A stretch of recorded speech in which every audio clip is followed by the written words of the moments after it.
marmoset, lemur, baboon. What's next on our list of monkey-themed robots? It's actually time to upgrade from monkeys and move on to apes. Introducing C.H.I.M.P.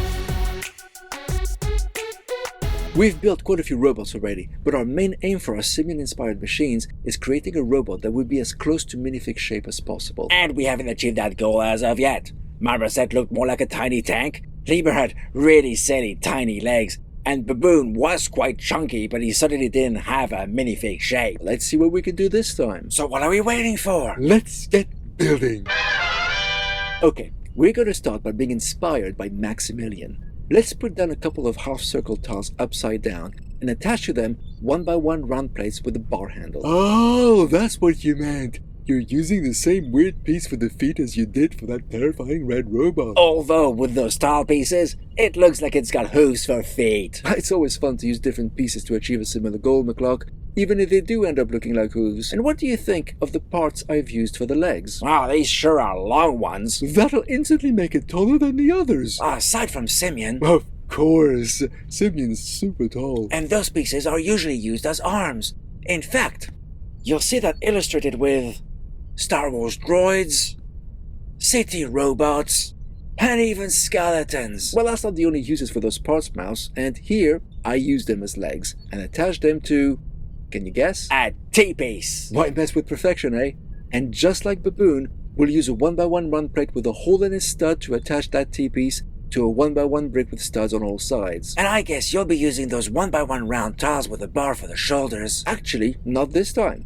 I thought I'd try something different by sliding a 3L bar through that brick piece and using a couple of 1x1 round plates with holes for the shoulders. Huh.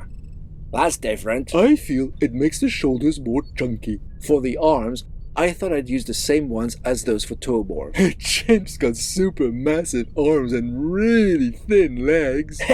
He definitely skipped leg day. As chimps are apes and not monkeys, they have no tails. So this robot will have no long-range communications array. Good. I was getting worried we were using too many of that antenna piece in that very rare color. So instead, I'm using a 1x1 round tile in 10 to keep the agreed upon style for these robots, and I'm putting the darker Zer one at the top. So that'll make this yet another robot with a torso for a head. You're right, McCluck. The face is at the front. Only Lemur's got an independent head. Oh, maybe you should look into that for the future. Perhaps, but in the case of C.H.I.M.P, if I'd added a head on top of the torso, it would be taller than a minifig. Maybe that's a limitation you should forego. I'll put it under advisement. In the meantime, this is C.H.I.M.P, a thin, very tall robot with very chunky arms that's practically as tall as a minifig. But the dimensions are all off.